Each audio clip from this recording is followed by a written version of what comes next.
नमस्कार दोस्तों, मैं हूं ज्ञानेंद्र विकल और स्वागत है आपका जीएस गुरु विकल चैनल पर। आज हम लोग न्यूट्रिशन का लास्ट चैप्टर देखने वाले हैं, जिसमें हम लोगों ने पिछले टाइम पे बात की थी फैट सॉल्युबल विटामिन। तो आज हम लोग बात करेंगे वाटर सॉल्युबल विटामिन की। वाटर सॉल्युबल विटामिन में हमने कहा था कि दो चीजें हमें पढ़नी है, एक है हमारा बी कॉम्प्लेक्स और दूसरा है हमारा विटामिन सी। ठीक है, चलिए देखिए, बी कॉम्प्लेक्स में हमने बताया था ये कोई एक विटामिन नहीं होता। इस बी कॉम्प्लेक्स का मतलब है इसमें कई ढेर सारे विटामिन आते हैं। अब इसमें क्या इंपॉर्टेंट है भाई, इसको देख लीजिए। इसमें जितने भी विटामिन बी के पार्ट हैं उन सभी के रासायनिक नाम बहुत इंपॉर्टेंट हैं, और उनसे कौन कौन से किस प्रकार के रोग होते हैं उनकी कमी से, ये भी हमें देखना है। तो यही चीजें देखनी है। तो यहाँ पर देख लेते हैं हम लोग। जैसे पहला है हमारा विटामिन B1। ठीक है, सारे विटामिन को ऐसे हम लोग लिख लेते हैं। B2 है, B3, B5, B6, B7,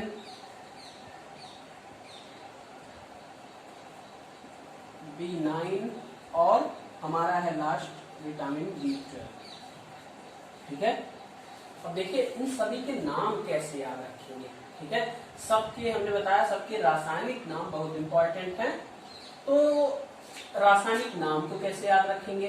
रासायनिक नाम देखिए भाई, रासायनिक नाम याद करने के लिए एक ट्रिक है। रासायनिक नाम और दूसरा क्या है हमारा, इसकी कमी से रोगों को देखना है।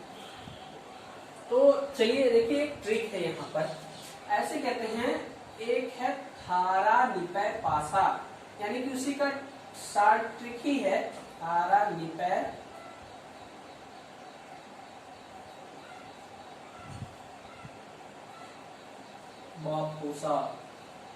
थारानिपेपासा, ऐसे याद रखेंगे, थारानिपेपासा।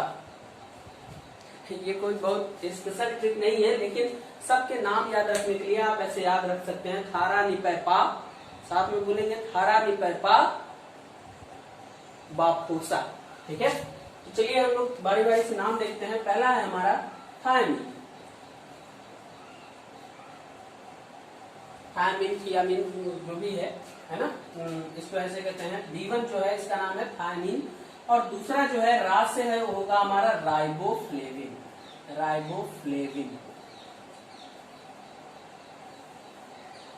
B3 का नाम होगा हमारा, नी से है नियासिन, या इसको कहीं कहीं पे किसी बुक में लिखा रहता है निकोटिनिक अम्ल। तो ये दोनों ही नाम हो सकते हैं, लेकिन दोनों ही नी से ही है, नियासिन या निकोटिनिक अम्ल। तो इसे आप पहचान जाएंगे कि B3 का क्या नाम है, निकोटिनिक अम्ल। ठीक है, अब B5 देखिए, पै से है पेंटोथेनिक अम्ल, पेंटोथेनिक अम्ल।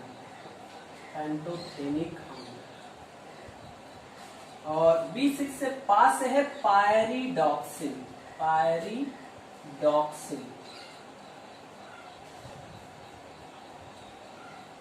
और B7 बा से है बायोटिन।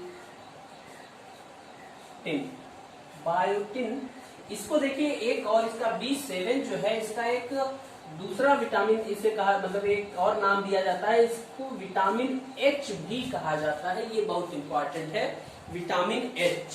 ठीक है, और जो B9 है हमारा, ये है फोलिक एसिड जो है, ये है हमारा विटामिन B9। और B12 है, साथ से होगा साइनोकोबालामिन।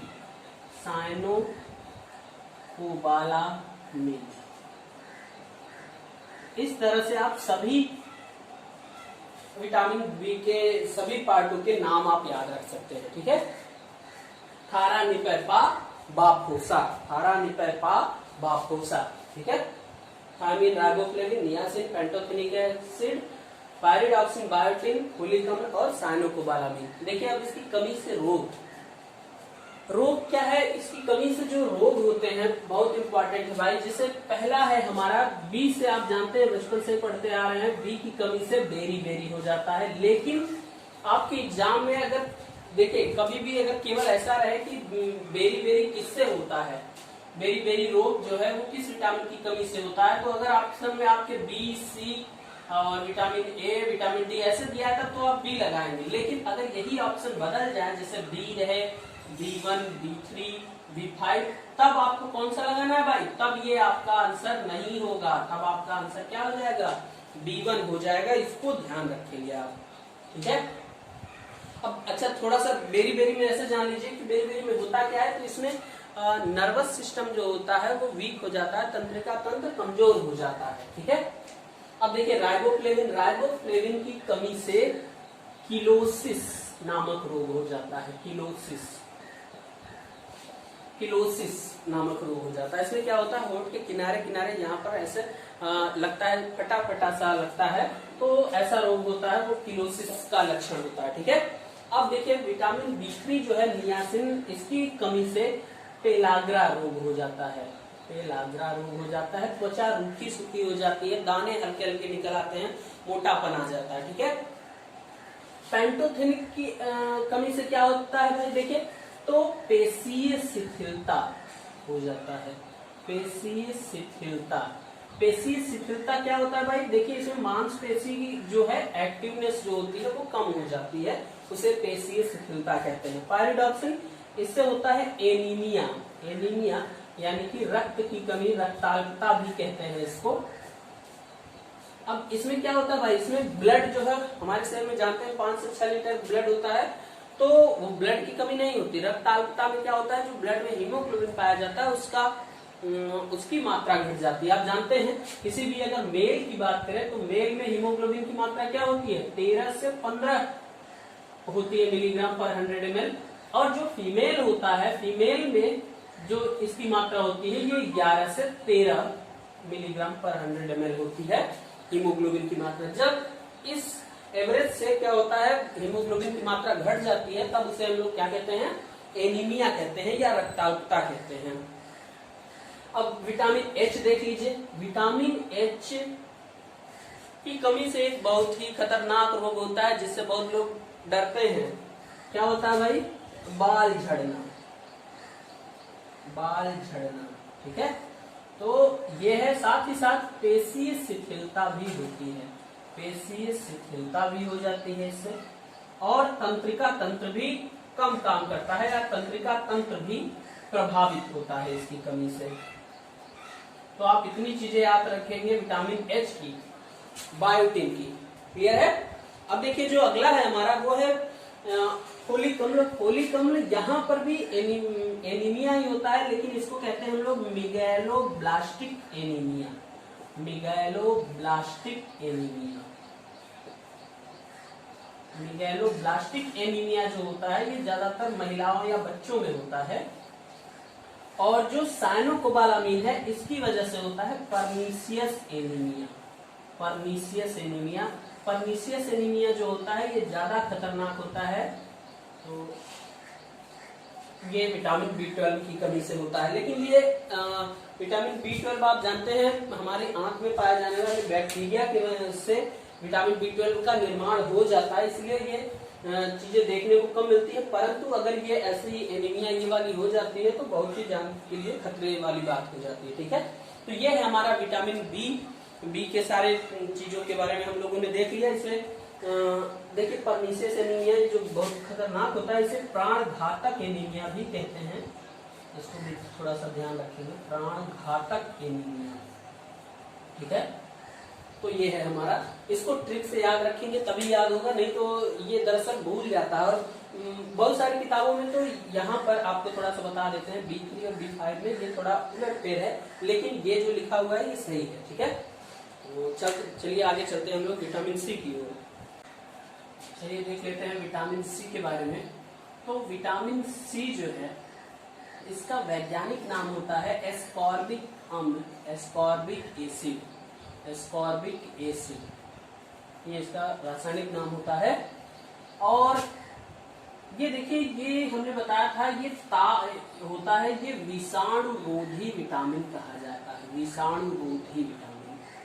तो ये क्या होता है, विषाणु को खत्म करने की क्षमता विटामिन सी में होती है, इसीलिए ये बहुत इंपॉर्टेंट है। आप जानते हैं इस समय कोरोना की महामारी के बीच में ऐसा कहा जाता है कि ज्यादातर खट्टे फलों को इस्तेमाल कीजिए, विटामिन सी की मात्रा बढ़ाइए। क्यों? क्योंकि ये विषाणुरोधी है, हमारी इम्यूनिटी को बढ़ाता है। ठीक है। और एक चीज है, ये ताप संवेदी विटामिन है। ताप संवेदी विटामिन क्या है भाई? अगर इसे गर्म कर दिया जाए, किसी ताप पर रख दिया जाए, तो ये क्या होता है, विटामिन सी काफी मतलब जल्दी नष्ट हो जाता है। गर्म करने पर विटामिन सी नष्ट हो जाता है। आप किसी भी खट्टे फल को अगर गर्म कर दीजिए तो उसका खट्टापन देखिए, खट्टापन क्या होता है, कम हो जाता है। आप जानते हैं जितने भी खट्टे फल होते हैं, इसका सोर्स क्या है? सोर्स जो है वो क्या है, जितने भी खट्टे फल हैं उन सभी में पाया जाता है, खट्टे फलों में। ठीक है, विटामिन सी पाया जाता है। और एक चीज, खट्टे फलों में विटामिन सी है, और इसमें भी आंवला जो है, आंवला जो होता है वो रिचेस्ट सोर्स होता है। आंवला क्या है हमारा?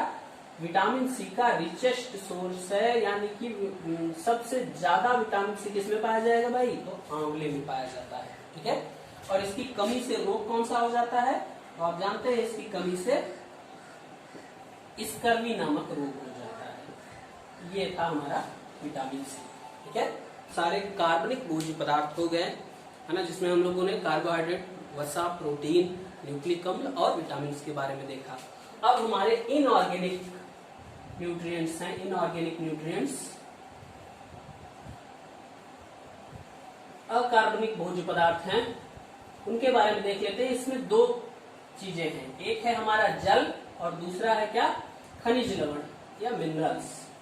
ठीक है। तो इन दोनों के बारे में हम लोगों को देखना है। तो वाटर के बारे में देखिए, दो तीन चीजें इंपॉर्टेंट है। जल क्या होता है? कोई ऊर्जा नहीं देता या किसी भी प्रकार की ऊर्जा नहीं देता, किसी भी प्रकार की ऊर्जा नहीं देता है, इसको याद रखेंगे। एक बार एग्जाम में आया था कि अगर आप एक गिलास पानी पीते हैं तो एनर्जी कौन सबसे ज्यादा एनर्जी देगा? एक गिलास पानी, 2 गिलास पानी पीता है या 3 गिलास पानी पीता है, तो इनमें से कोई भी जल एनर्जी नहीं देता है, यानी कि सब एक बराबर होंगे। दूसरा क्या है? ये जल जो है एक सर्वोत्तम विलायक होता है। लगभग सारी चीजें इसमें घुल जाती हैं, कुछ चीजें हैं लेकिन ये इसे सर्वोत्तम विलायक कहा जाता है क्योंकि बहुत सारी चीजें इसमें जल में घुल जाती हैं। इसके बाद आप एक चीज याद रखेंगे, शरीर का लगभग 65% भाग, 65% भाग क्या होता है भाई? वो जल होता है। 65 शरीर का लगभग 65% भाग क्या है? जल है। बाकी सब 35% में सारे आपके जो भी मटेरियल्स हैं, यानी कि कार्बोहाइड्रेट, प्रोटीन, वसा, न्यूक्लिक अम्ल, ये सारी चीजें हमारे बाकी के भाग में आ जाते हैं। जितने भी हड्डी, बोन्स वगैरह हैं वो सब इसी में आ जाता है, इनऑर्गेनिक न्यूट्रिएंट्स वगैरह सारा। लेकिन 65% भाग क्या होता है? जल होता है। जल में हमें इतनी बातें याद रखनी है। अब हम देख लेते हैं थोड़ा सा खनिज लवण, ये हमारे लिए बहुत इंपॉर्टेंट है। मिनरल्स के बारे में देख लेते हैं। तो मिनरल्स के बारे में अगर हम लोग बात करें तो हमारे शरीर में मिनरल्स क्या होते हैं? बहुत ही सूक्ष्म मात्रा में पाए जाते हैं, बहुत ही थोड़ी मात्रा में पाए जाते हैं, और उसमें भी इसको 2 कैटेगरीज में बांट दिया गया है। ये खनिज लवण 2 कैटेगरीज में बांटा गया है। एक है मैक्रो एलिमेंट्स और दूसरा है माइक्रो एलिमेंट्स। तो मैक्रो यानी कि जो थोड़ा सा अधिक मात्रा में पाए जाते हैं उन्हें क्या कहते हैं हम लोग? Micro elements. और जो बहुत ही सूक्ष्म मात्रा में पाए जाते हैं ये लघु तत्व कहलाते हैं या लघु खनिज लवण, और ये क्या कहलाएंगे? सूक्ष्म तत्व कहलाते हैं। ठीक है।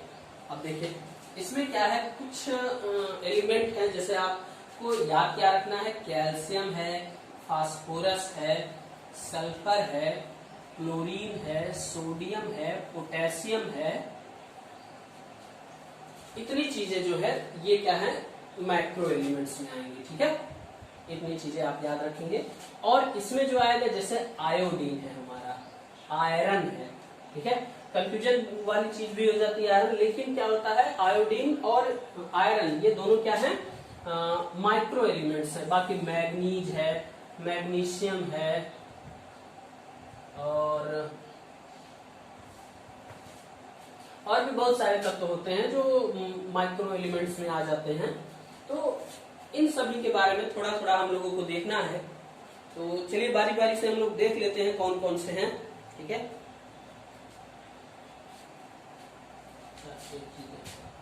ये मैग्नीशियम यहाँ नहीं है, यहाँ पर और आ जाएगा, जैसे क्रोमियम है, कॉपर है, निकेल है वगैरह, बाकी दुनिया भर की चीजें हैं, है ना।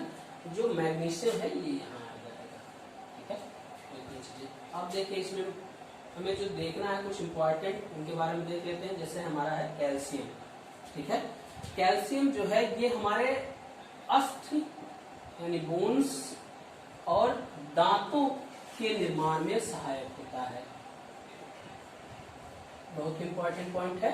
आप जानते हैं कैल्शियम जो होता है अस्थि व दांतों के निर्माण में सहायक होता है, साथ ही साथ ये रुधिर स्कंदन में भी सहायता करता है। रुधिर स्कंदन, ब्लड क्लॉटिंग में भी ये हेल्प करता है। दूसरा है हमारा फास्फोरस। फास्फोरस भी आप जानते हैं कैल्शियम के साथ मिलकर अस्थि व दांतों का निर्माण करता है।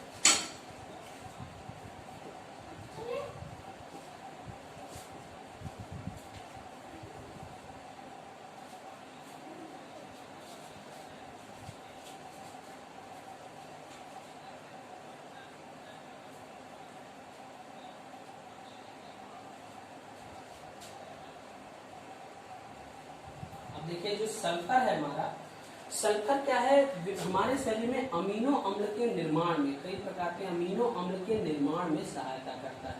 अम्ल के निर्माण में सहायता करता है। साथ ही साथ विटामिन एच के निर्माण में भी ये सहायक होता है। कौन? सल्फर। ठीक है, अब देखिए जो सोडियम है और क्लोरीन, आप जानते हैं ये दोनों कहाँ पाए जाते हैं? साल्ट में पाए जाते हैं। तो साल्ट में पाए जाते हैं, ये हमारे शरीर में अम्ल व क्षार संतुलन बनाए रखने का काम करते हैं। अम्ल व क्षार संतुलन। अब देखिए यहीं पे एक और है पोटेशियम। पोटेशियम के बारे में जान लीजिए थोड़ी सी बात भाई। पोटेशियम जो होता है ये हमारे शरीर में हेल्प करता है मांसपेशियों के फैलाव व मतलब फैलने और सिकुड़ने में। ठीक है, तो पोटेशियम एक तरह से पंप का काम करता है। सोडियम पोटेशियम पंप हमारे शरीर में चलता है, जिससे मांसपेशियों की शिथिलता और ये फैलने वाले काम करते हैं। यानी कि मांसपेशियों के काम करने में एक पंप चलता है, सोडियम पोटेशियम पंप, उसमें बहुत ही ज्यादा ये सहायक होता है। कौन? पोटेशियम। तो यहाँ पर ऐसे कह सकते हैं मांसपेशियों के शिथिलता में, मांसपेशियों शिथिलता में महत्वपूर्ण है। तो इतनी चीजें हैं हमारे मैक्रो एलिमेंट्स में। देखिए ऐसे चीजें हम लोग याद पढ़ रहे हैं जिससे याद भी रहे कि कभी कोई कंफ्यूजन ना हो। अब आयोडीन आप जानते हैं, आयोडीन के बारे में बता दें। आयोडीन क्या होता है? हमारे शरीर में बहुत इंपॉर्टेंट होता है। कहते हैं जिंदगी भर में केवल 1 चम्मच और डेली 1 सुई की नोक के बराबर ही आयोडीन की आवश्यकता होती है, यानी कि बहुत ही सूक्ष्म मात्रा में। और जानते हैं इसकी अगर कमी हो जाती है तो एक रोग हो जाता है, घेंगा या ग्वाइटर हो जाता है गले में, तो ये रोग हो जाता है। ठीक है, और बाकी सब एलिमेंट बस पाए जाते हैं, इनको याद रखेंगे। तो इस तरह से हमारा ये न्यूट्रिएंट्स वाला चैप्टर सारा कंप्लीट हो गया। और जो अगर कोई क्वेश्चन होंगे आपके दिमाग में तो आप पूछ सकते हैं कमेंट बॉक्स में। ठीक है, और वीडियो देखने के लिए आप सभी का बहुत बहुत धन्यवाद।